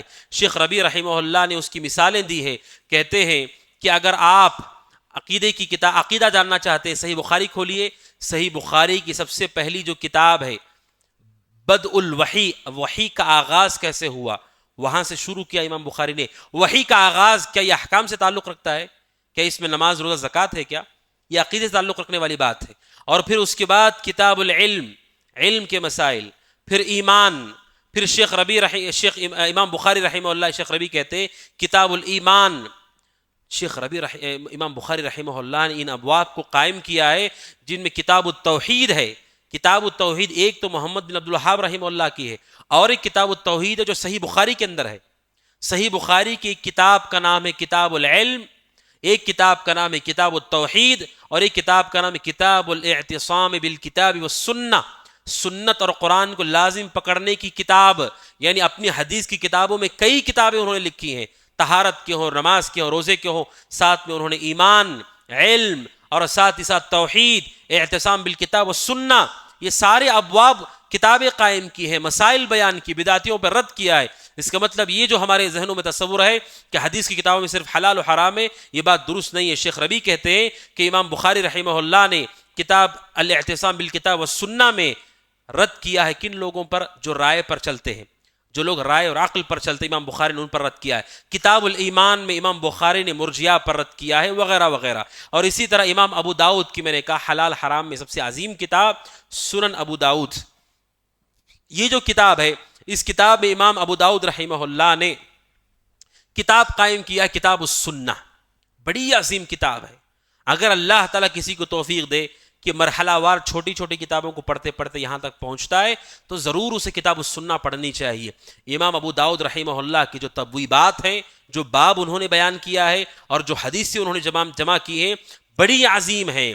کتاب السنہ امام ابو داؤد رحمہ اللہ کی، اس میں جہمیہ پر، مرجیہ پر شاندار رد ہے اور دل کو ٹھنڈک پہنچانے والے جوابات ہیں جو انہوں نے حدیثوں کے روشنی میں جواب دیا ہے امام ابو داؤد رحمہ اللہ نے۔ اسی لیے شیخ ربیع رحمہ اللہ آگے آ کر کے ایک نتیجہ بیان کرتے ہیں، وہ نتیجہ یہ ہے، شیخ ربیع کہتے ہیں اہل الحدیث کی یہ خوبی رہی ہے تمام گروہوں اور فرقوں میں کہ اہل الحدیث کتاب اور سنت کو شدت سے لازم پکڑتے ہیں، اور اس کے مقابلے میں جتنے فرق باطلہ ہیں ان فرق باطلہ کے مقابلے میں ان کا منہج قرآن و حدیث کا ہے، اپنے دین عقیدے کو بھی وہیں سے لیتے ہیں، احکام کو بھی وہیں سے لیتے ہیں۔ امام بخاری نے کتاب التوحید لکھی ہے تو عقیدہ بھی حدیث سے ثابت کیا ہے، اور ساتھ ہی ساتھ انہوں نے طہارت اور نماز کو بھی حدیث سے ثابت کیا ہے۔ اس کا مطلب اہل الحدیث اپنے عقیدے کو اور اپنے احکام دونوں کو رسول کی حدیث سے لیتے، دونوں کو قرآن سے لیتے۔ اسی لیے شیخ ربیع رحمہ اللہ کہتے ہیں امت کے کبار محدثین سے جب پوچھا گیا کہ پیارے رسول نے حدیث میں کہا ہے کہ میرے امت کا ایک گروہ ہمیشہ حق پر قائم رہے گا، بخاری کی حدیث ہے، اللہ کے نبی نے کہا لا تزال طائفۃ من امتی ظاہرین علی الحق، میری امت کا ایک گروہ ہمیشہ حق پر قائم رہے گا۔ بڑے بڑے امت کے محدثین سے پوچھا گیا کہ اس سے مراد کون ہے، تو امت کے بڑے بڑے محدثین نے کہا اس سے مراد اہل الحدیث ہے۔ کیوں؟ اہل الحدیث کا عقیدہ مسند ہے، اور ہمارے یہاں قرآن و حدیث کے علاوہ کوئی دین لینے کا مصدر نہیں ہے، صحابہ کے علاوہ کسی کی تشریح کو ہم بھروسے مند نہیں مانتے۔ تو بڑے بڑے امت کے علماء نے کہا اس سے مراد اہل الحدیث ہے۔ بعض لوگوں نے یہ کہا اہل حدیث سے مراد محدثین ہے، اہل حدیث سے مراد محدثین ہے۔ مان لیجئے کہ اہل حدیث سے مراد محدثین ہے، یعنی آپ کم از کم اتنا مان رہے ہیں کہ کامیاب ہونے والا فرقہ محدثین کا ہے، تو اگر کوئی آدمی انہی محدثین کے طریقے کو اختیار کر لے تو کیا وہ کامیاب نہیں ہوگا؟ جب آپ یہ مان رہے ہیں کہ نہیں اہل حدیث سے مراد سلفی نہیں ہے، اہل حدیث لوگ مجھ سے مراد نہیں ہے، اس سے مراد جو آج اہل حدیث اپنے آپ کو کہتے ہیں وہ مراد نہیں، محدث مراد ہے، ٹھیک ہے یہ بات بھی مان لی جائے، تو کیا آپ یہ مانتے ہیں کہ یہ محدثین کامیاب ہونے والا گروہ تھا کہ نہیں؟ آپ کہتے ہیں ہاں وہ کامیاب ہونے والا گروہ تھا، بخاری، مسلم، ابو داؤد، ترمذی، تو ہم کہتے ہیں ہم بھی انہی کے راستے پر چل رہے ہیں، انہی کی باتوں کو، انہی کی کتابوں کو لے رہے ہیں، تو ہم کیوں نجات نہیں پائیں گے؟ اصل میں اہل الحدیث سے کیا مراد ہے ابھی بھی واضح کرتا ہوں۔ امت کے بڑے بڑے علماء ہیں جن سے پوچھا گیا کون ہے وہ فرقہ جو نجات پانے والا ہے، تو انہوں نے کہا اس سے مراد اہل الحدیث ہیں۔ جیسے امام بخاری رحمہ اللہ ہے، وہ کہتے ہیں علی بن مدینی رحمہ اللہ جو امام بخاری کے بھی استاذ ہیں، ان سے پوچھا گیا وہ کون سا ایک گروہ ہے جو حق پر رہنے والا ہے، اس سے مراد کون ہے؟ تو امام بخاری رحمہ اللہ کے استاد ہیں علی بن مدینی رحمہ اللہ، جن کا انتقال ہوا ہے 334 ہجری میں، 234 ہجری میں انتقال ہوا ہے۔ انہوں نے کہا اس سے مراد اہل حدیث ہے، اس سے مراد اہل حدیث ہے۔ یہ علی بن مدینی رحمہ اللہ جو امام بخاری کے استاد ہیں ان کا قول ہے، جس کو امام ترمذی رحمہ اللہ نے بھی نقل کیا ہے۔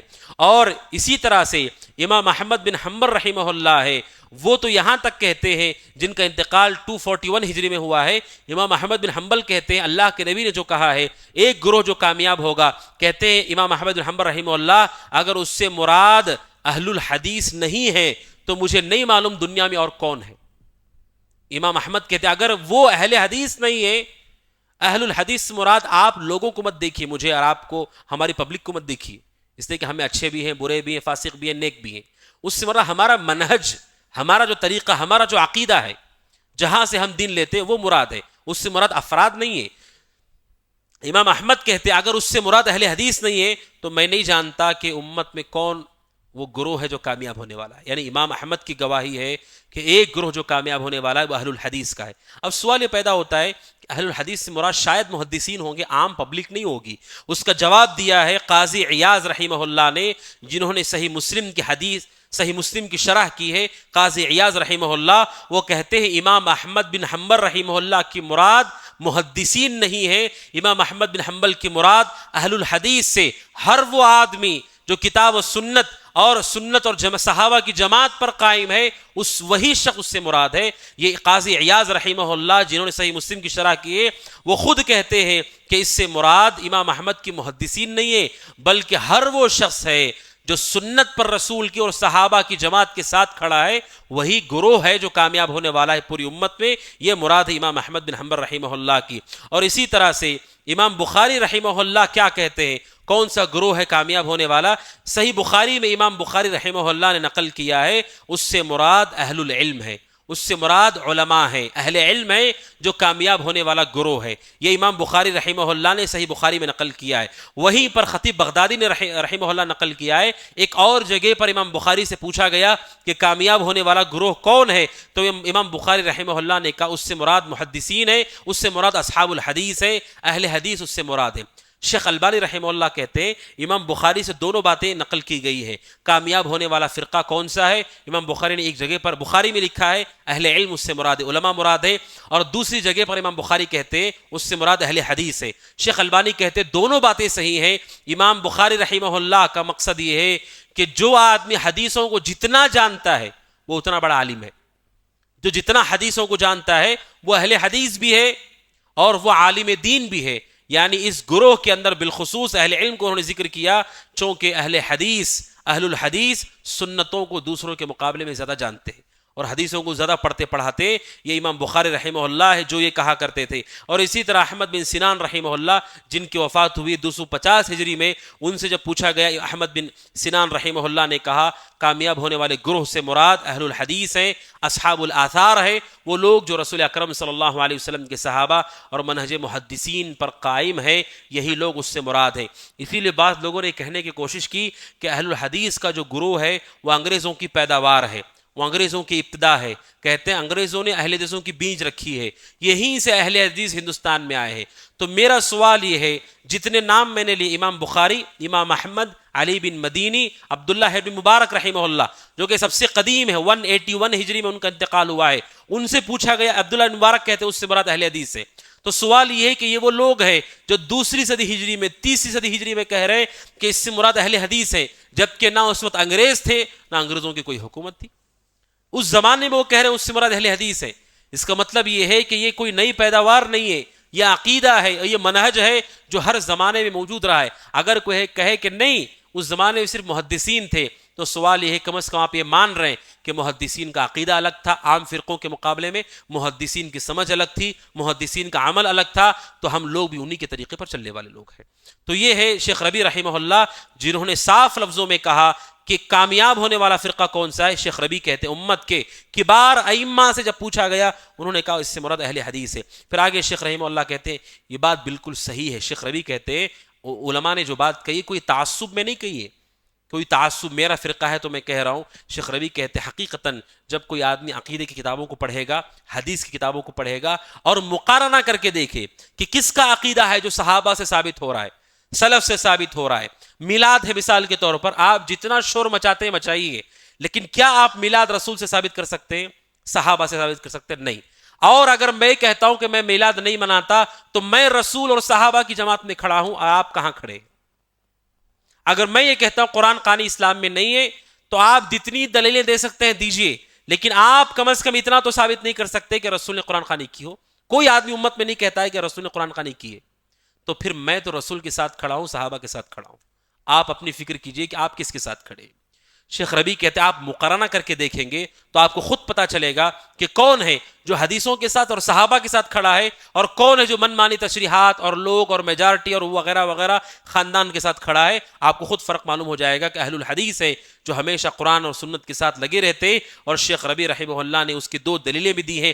پہلی دلیل دی ہے شیخ ربیع رحمہ اللہ نے، اللہ سبحانہ و تعالیٰ کہتا ہے جو لوگ رسول کی مخالفت کرتے ہیں ہدایت کے واضح ہونے کے بعد، سورہ نساء کی آیت نمبر 115، اللہ سبحانہ و تعالیٰ کہتا ہے جو لوگ رسول کے خلاف جاتے ہیں اور مومنوں کا راستہ چھوڑ دیتے ہیں، ان لوگوں کے لیے ان لوگوں کی کیا سزا ہے کہ اللہ تعالیٰ ان کو اسی راستے پر لگا دیتا ہے اور وہ گمراہ ہوتے ہیں اور جہنم میں داخل ہوتے ہیں، اور یہ بہت برا ٹھکانہ ہے۔ تو اللہ تعالیٰ کہتا ہے کہ جو رسول کی مخالفت کرنے کے بعد، یہ صرف اتنا اکتفا نہیں کیا گیا، رسول کی مخالفت کے بعد جو مومنوں کے راستے کو چھوڑتے ہیں، مومن کے راستے سے مراد صحابہ ہے۔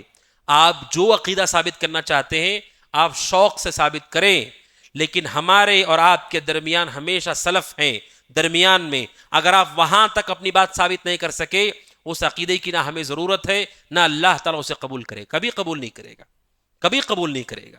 اگر کوئی آدمی عقیدہ ثابت کرنے کے لیے قرآن کا، حدیث کا دلیل کا حوالہ دے، اگر صحابہ کو درمیان میں نہیں لاتا ہے تو پھر وہ عقیدہ باطل عقیدہ ہے۔ قرآن و سنت سے اللہ تعالیٰ کہتا ہے رسول کے خلاف جانے والے لوگ اور مومنوں کا راستہ یعنی صحابہ کے راستے کو چھوڑنے والے لوگ، یہی وہ لوگ ہیں جن کو اللہ تعالیٰ ان کے حوالے کر دیتا ہے، اللہ کی مدد اللہ کھینچ لیتا ہے اور وہ جہنم میں داخل ہوں گے، اور جہنم بہت برا ٹھکانہ ہے۔ اور دوسرا حدیث شیخ ربیع نے ذکر کی ہے، اللہ کے نبی صلی اللہ علیہ وسلم نے فرمایا کہ میری امت میں 73 فرقے ہوں گے اور پورے کے پورے جہنم میں جائیں گے سوائے ایک کے۔ صحابہ نے پوچھا اللہ کے نبی وہ کون ہے ایک گروہ؟ تو اللہ کے نبی نے کہا جس پر میں ہوں اور میرے صحابہ ہیں وہی گروہ ہے امت میں جو جنت میں جانے والا ہے۔ تو میرے محترم بھائیو، ہر مسلمان کو غور کرنا چاہیے کہ پیارے رسول نے کہا جس پر میں ہوں میرے صحابہ ہیں وہی گروہ جنت میں جانے والا ہے۔ تو ہر مسلمان کو دیکھنا ہوگا کہ رسول کے زمانے میں دین کیا تھا، صحابہ کے زمانے میں دین کیا تھا۔ کیا صحابہ کے زمانے میں پختہ قبریں تھیں، مزارات تھے، خانقاہیں تھیں، قوالیاں تھیں، یہ خطے، یہ تعویذیں، یہ دھاگے، کڑے تھے؟ کیا صحابہ کے زمانے میں صحابہ کو گالیاں دی جاتی تھی؟ کیا صحابہ ایک دوسرے کو گالیاں دیا کرتے تھے؟ کیا صحابہ اکرام حکومتوں کے خلاف راستوں میں اتر کر کے حکومتیں ہٹانے کی بات کرتے تھے؟ کیا صحابہ اکرام ایک دوسرے کو قتل کرنے کی کوشش کرتے ناحق طریقے سے؟ کیا صحابہ اکرام کے درمیان یہ ساری چیزیں تھیں جو آج پائی جاتی ہیں؟ آپ خود دیکھیے، بالکل آپ کے سامنے 14ویں رات کا چاند جس طرح چمکتا ہے، اور اندھیری رات بھی ہو اگرچہ کہ چاند بالکل چمکتا ہے اور واضح ہوتا ہے، اسی طرح حق اور ہدایت واضح ہو جائے گی۔ ایک مزار آپ نے دکھا سکتے جو صحابہ نے بنائی ہو، وہ بھی اولیاء کو مانتے تھے، محبت کرتے تھے، ایک مزار آپ نے دکھا سکتے، ایک خانقاہ نہیں، ایک کوئی کشف نہیں، کوئی مراقبہ نہیں، یہ سب کچھ خرافات بعد میں امتیوں نے، خرافیوں نے داخل کی، امت کو گمراہ کر دیا، بھٹکا دیا۔ صحابہ کے زمانے کا مدینہ مکہ بیٹھ کر کے سوچئے کیا تھا، ان کے زمانے میں جو دین تھا وہی دین، کتنی عیدوں پہ غسل کرتے تھے وہ، کتنی عیدوں پہ جشن مناتے تھے وہ، آپ خود سوچ کر دیکھیے۔ صحابہ کو جب آپ دیکھیں گے تو حق اور ہدایت بالکل آپ کے لیے واضح ہو جائے گی۔ یہی بات شیخ ربیع رحمہ اللہ نے ذکر کی ہے۔ اس کے بعد شیخ ربیع نے ایک بات ذکر کی ہے، وہ یہ کہ بعض لوگوں نے یہ فرق کرنے کی کوشش کی ہے کہ نجات پانے والا فرقہ الگ چیز ہے اور ایک گروہ جو حق پر رہے گا وہ الگ ہے، دونوں کو الگ الگ کرنے کی کوشش کی ہے۔ شیخ ربیع رحمہ اللہ نے اس کا رد کیا ہے کہ ایسا نہیں ہے، جو نجات پانے والا فرقہ ہے وہی وہ فرقہ ہے جو جنت میں جائے گا، وہی وہ فرقہ ہے جس کی اللہ تعالیٰ مدد کرے گا، دو الگ الگ نہیں ہے۔ ایسا نہیں کہ ایک فرقہ وہ ہے جو جنت میں جائے گا اور ایک فرقہ وہ ہے جو ہمیشہ حق پہ غالب رہے گا، ایسا نہیں ہو سکتا ہے۔ ایک ہی گروہ ہے وہ، لیکن اس کی مختلف صفات قرآن حدیث میں بتائی گئی ہے کہ وہ گروہ کیا ہے۔ اور بعض لوگوں کو یہ شبہ ہوتا ہے کہ جب ہم کہتے ہیں کہ اسلام میں فرقہ بندی جائز نہیں ہے تو وہ یہ کہتے ہیں کہ ہم کسی فرقے کو نہیں مانتے، ہم کسی فرقے کو نہیں مانتے، ہم فرقہ واریت پہ لعنت کرتے ہیں، ہم کسی فرقے کو نہیں مانتے۔ یہ لوگ بھی عام طور پر گمراہ لوگ ہوتے ہیں، کسی بھی فرقے کو آپ نہیں مانتے، اس کا کیا معنی ہے تفصیل بتانے سے ہی معلوم پڑے گا کہ اس آدمی کا علم کیا ہے۔ اگر وہ یہ کہنا چاہتا ہے کہ صحابہ کی جو جماعت تھی، صحابہ کا جو طریقہ تھا، جو منہج تھا، اسے چھوڑ کر کے کسی اور فرقے کو میں نہیں مانتا ہوں، تو ٹھیک ہے، آپ کی بات بالکل صحیح ہے۔ لیکن آپ کی مراد یہ ہے کہ دنیا میں جتنے گروہ پائے جاتے ہیں، جتنے گروہ مسلمانوں کے ہیں، میں کسی بھی گروہ کو نہیں مانتا ہوں تو یہ گمراہ انسان ہے، کیونکہ پیارے رسول نے کہا انہی میں سے ایک گروہ حق پر رہے گا اور اسی پر اللہ کی مدد ہے اور وہی نجات پانے والا ہے۔ آپ اگر پورے کو چھوڑ دیں گے تو ایک جو کامیاب ہونے والا ہے وہ بھی چھوٹ گیا، آپ ان میں سے نہیں، اس کا مطلب آپ گمراہ ہیں۔ اسی لیے آپ سمجھ لیجئے، آج نوجوانوں کو یہ سمجھایا گیا، بعض لوگوں نے سمجھا دیا، ہم فرقہ واریت پہ لعنت کرتے ہیں، اہل حدیث بھی فرقہ ہے، فلاں بھی فرقہ ہے، فلاں بھی فرقہ ہے۔ میرے محترم بھائیوں، فرقے کا مطلب ہوتا ہے گروہ، گروپ اور جماعت۔ اسلام میں فرقہ کہتے جو صحابہ کو، قرآن و سنت کو چھوڑ کر الگ ہو گئے وہ فرقہ ہے، ورنہ صحابہ بھی ایک جماعت ہی ہیں، وہ بھی ایک گروپ ہی ہے۔ ایسا نہیں کہ ایک صحابی تھے بس، ان کی پوری ایک جماعت تھی، ان کا ایک پورا گروہ تھا۔ اسی لیے اللہ کے نبی نے کہا میری امت میں کتنے فرقے ہوں گے؟ 73۔ آپ نے 73 کو بھی کیا کہا کہ 73 فرقے ہوں گے، یعنی یہ پورے گروپ سے۔ آپ نے کہا 72 غلط فرقے ہیں، غلط گروپس ہیں، لیکن ایک وہ ہے جو حق پر رہنے والا فرقہ ہے، حق پر رہنے والی جماعت ہے۔ تو علماء جب کہتے فرقہ غلط ہے تو اس سے مراد 72 ہیں، اس سے مراد وہ ایک نہیں جو صحابہ کا ہے۔ تو بعض لوگوں کو غلط فہمی ہے جو اپنے آپ کو لبرل ثابت کرنے کی کوشش کرتے ہیں یا سیاسی ووٹ حاصل کرنا ان کا مقصد ہوتا ہے، وہ کہتے ہیں بھائی سارے لوگ ہمارے پاس صحیح ہے، یا پھر میں کسی کو بھی نہیں مانتا، میں قرآن حدیث کو مانتا ہوں۔ ایسا نہیں ہو سکتا ہے۔ قرآن کہتا ہے اگر آپ رسول کی مخالفت کر رہے تو ساتھ ہی ساتھ اللہ نے وہاں پر صحابہ کا بھی ذکر کیا ہے، اور رسول نے کہا جس پر میں ہوں میرے صحابہ کی جماعت ہے، اور آپ نے کہا میری سنت کو لازم پکڑو، خلفائے راشدین کی سنت کو لازم پکڑو۔ اس کا مطلب آپ کو ایک جماعت کو پکڑنا ہی ہے، ایک گروہ کو پکڑنا ہی ہے، وہ گروہ صحابہ کا گروہ ہے، اور امت میں جو گروہ ان کے ساتھ ہے آپ کو بھی اس کے ساتھ ہی رہنا ہے۔ اگر کوئی آدمی ان کے ساتھ نہیں ہے اس کا مطلب علم اعتبار سے وہ کمزور ہے یا جہالت کا شکار ہے یا پھر ابھی تک بدعتیں اس کے دل سے نکلی نہیں ہیں. بھئی آپ یہ چاہتے ہیں اللہ آپ سے خوش ہو, آپ سے راضی ہو, تو آپ تلاش کیجئے پورے فرقوں میں کہ کون سا فرقہ ہے جو قرآن و حدیث پر چلتا ہے, صحابہ کے زمانے میں جیسا دین تھا ویسا دین فالو کرتا ہے. آپ تلاش کیجئے, اور اللہ کے نبی کا فرمان ہے, اللہ تبارک و تعالیٰ کی طرف سے ضمانت ہے, قیامت تک ایک گروہ اس زمین پر رہے گا, وہ کبھی نہیں مٹے گا, چاہے جتنی جنگیں ہو جائے, زلزلہ آئے, طوفان آئے, ایک گروہ ہمیشہ رہے گا, ان کا وجود رہے گا ہی رہے گا. انہیں تلاش کر لیجئے اور ان کے ساتھ ضم ہو جائیے, ان کے ساتھ مل جائیے. یہی نجات پر پانے والا گروہ ہے, یہی گروپ ہے صحابہ کی, اور اسی کی طرف ہم اپنے آپ کو منسوب کرتے ہوئے کہتے ہیں کہ ہم اہل الحدیث ہیں یا سلفی ہیں یا سلف صالحین کے راستے پر چلتے ہیں, اصحاب الآثار ہیں. یہ سب کچھ ہم اس لیے کہتے ہیں کہ لوگ ہمارے سامنے یہ بات کہنے کی کوشش کرتے ہیں کہ ہم کسی فرقے کو نہیں مانتے. اگر آپ کسی بھی فرقے کو نہیں مانتے تو آپ گمراہ ہیں, آپ کو صحابہ کے گروہ کو ماننا ہی ہے, کیونکہ پیارے رسول نے کہا کہ ایک ان میں سے کامیاب ہونے والا ہے. تو گویا کہ خود رسول اکرم صلی اللہ علیہ وسلم نے اپنی زبان سے بالکل اسے واضح کر دیا. لیکن شیخ ربیع رحمہ اللہ نے بڑی پیاری بات کہی ہے, وہ یہ, اس گروہ میں رہنے والے جو لوگ ہیں نا, سب ایک درجے کی نہیں ہیں.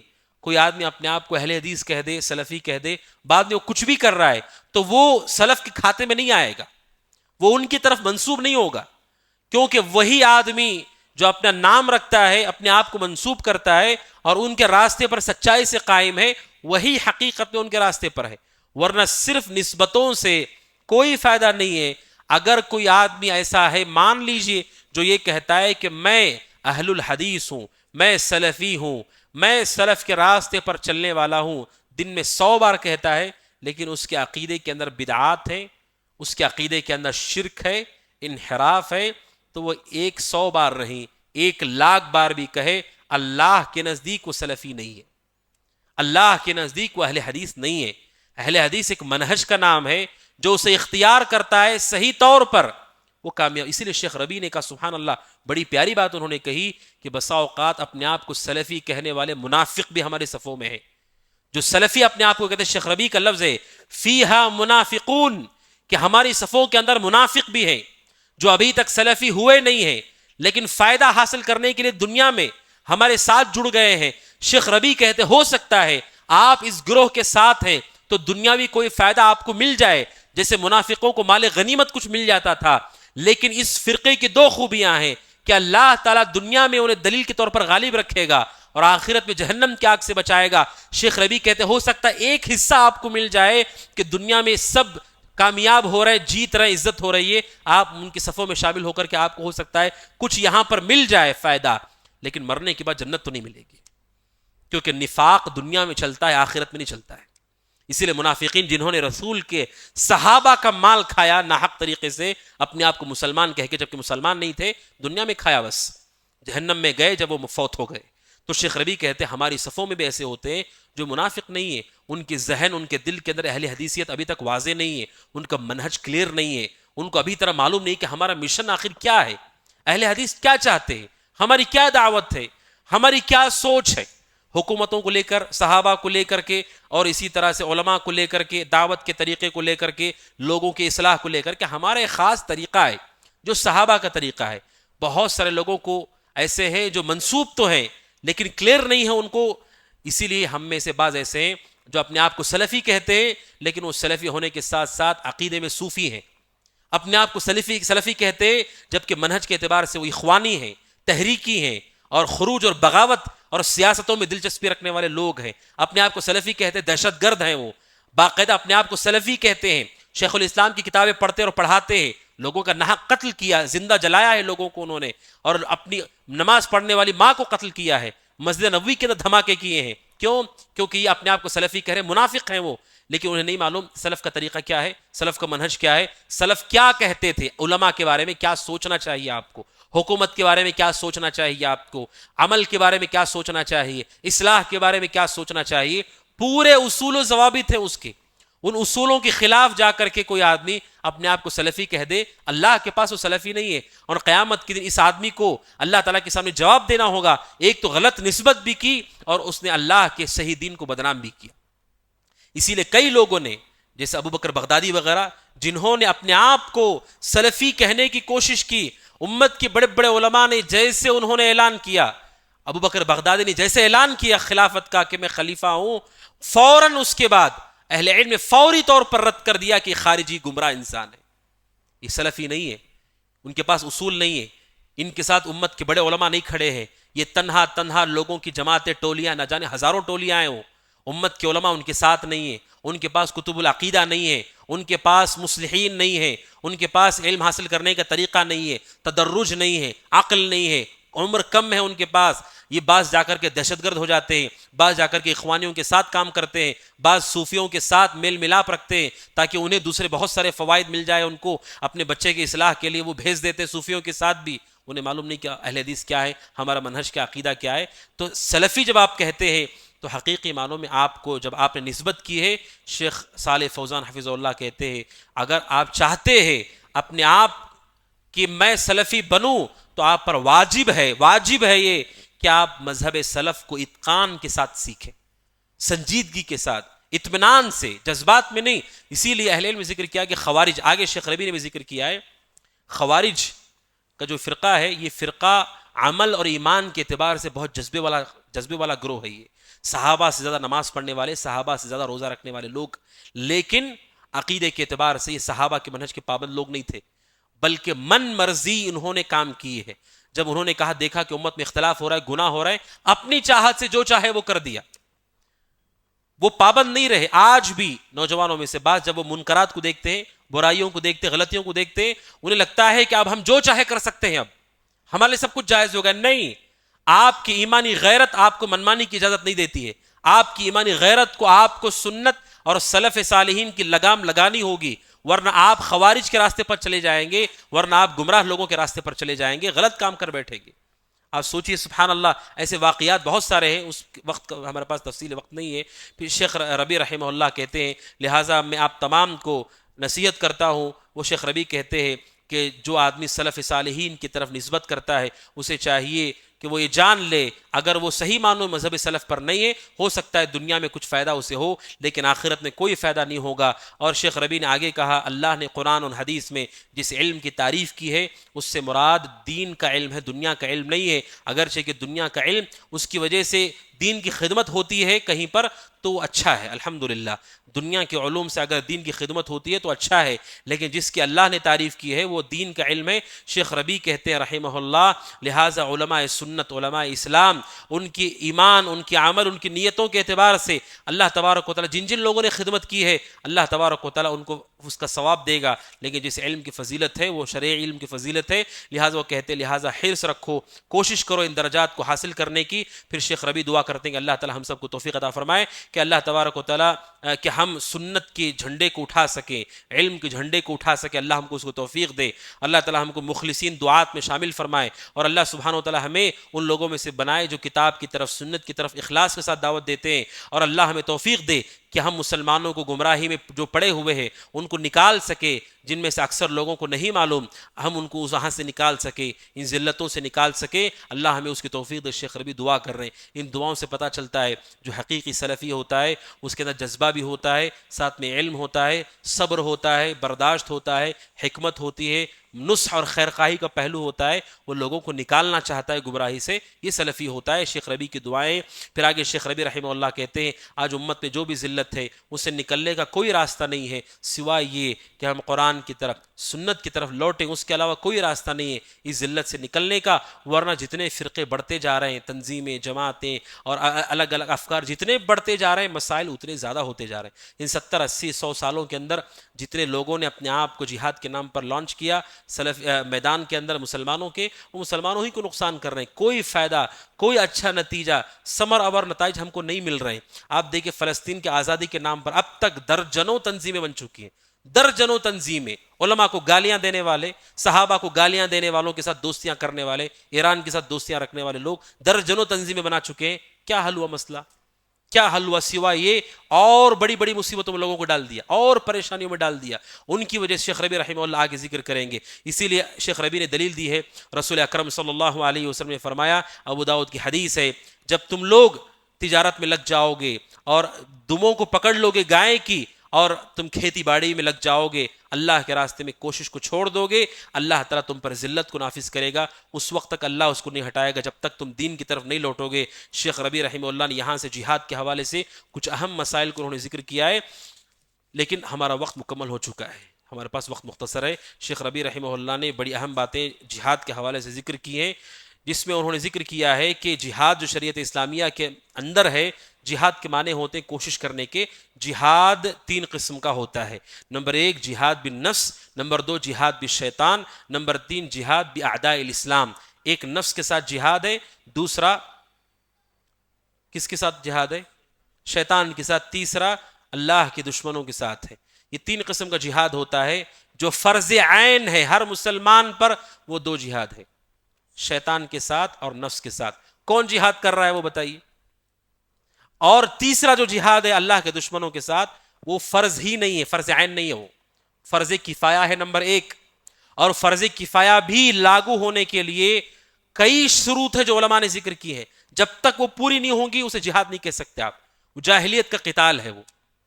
تو جو فرض عین بھی نہیں، ہر آدمی کو اللہ پوچھے گا بھی نہیں قیامت کے دن۔ دوسرا، وہ ہونے کے لیے کئی شروط ہے جو پورے نہیں ہوئے ہیں، اس کے پیچھے سب لگے ہوئے ہیں، سب اس کے بارے میں باتیں کر رہے ہیں، سوچ رہے ہیں۔ لیکن جہاد بالنفس جہاں ہے، وہاں کے بارے میں آپ دیکھیں گے کہ کون آدمی جو اس کی فکر کر رہا ہے، شیطان سے لڑنا واجب ہے، چونکہ وہ بھی دشمن ہے۔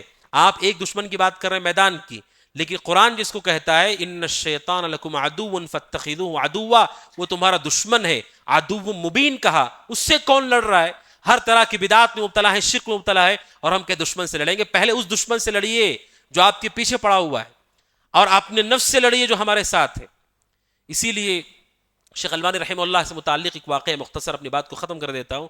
شیخ البانی رحمہ اللہ نے ایک آدمی کو دیکھا کہ وہ خطبہ جمعہ میں کہہ رہا تھا کہ جو لوگ اللہ کے دین کو نافذ نہیں کرتے، اللہ کے فیصلوں کو اپنی زمین پر نافذ نہیں کرتے، حکمرانوں کے بارے میں، چور کا ہاتھ کاٹو، گناہ ہونے نہ دو، فلاں ہونے نہ دو، اپنی زمین پر کوئی گناہ نہ ہونے دو، اور جو اللہ کی حکومت نافذ نہیں کرتے وہ کافر ہیں۔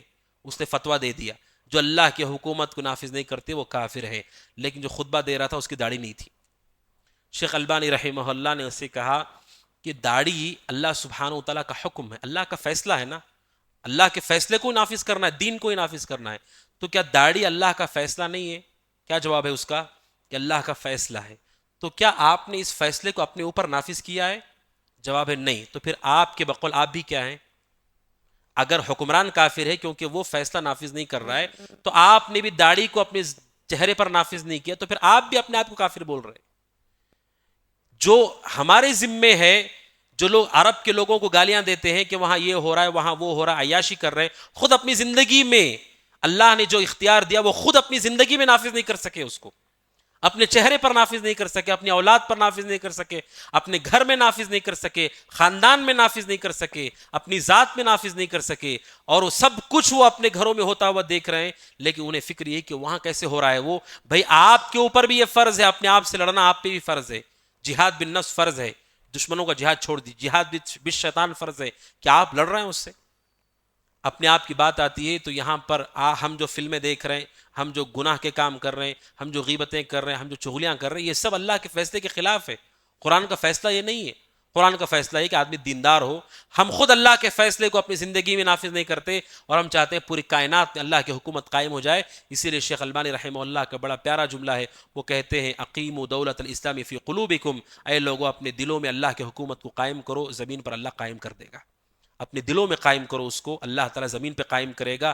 پہلے ہمیں کوشش کرنا ہم خود نافذ کر لیں اپنے آپ میں، اپنے گھرانے میں، تب جا کر کے اللہ تعالیٰ زمین پر بھی نافذ کرے گا انشاءاللہ۔ اور کچھ باتیں رہ گئی ہے، صفحہ نمبر 22 تک ہم پہنچے، 10 صفحات اور باقی رہ گئے، انشاءاللہ پھر کسی مناسبت سے تفصیل اس کی آئے گی۔ اللہ سبحانہ وتعالیٰ سے دعا کہ اللہ تبارک و تعالیٰ مجھے اور آپ کو ہر طرح کی بدعات سے، گناہوں سے، شرک سے محفوظ رکھے۔ اللہ تعالیٰ حقیقی معنوں میں سلفی منہج کو سمجھنے کی توفیق عطا فرمائے، ہر طرح کی گمراہی سے محفوظ رکھے، آمین۔ ھذا وصلی اللہ وسلم علی محمد وعلی آلہ وصحبہ اجمعین۔ السلام علیکم ورحمۃ اللہ وبرکاتہ۔ فاعلم أنه لا إله إلا الله واستغفر لذنبك وللمؤمنين والمؤمنات والله يعلم متقلبكم ومثواكم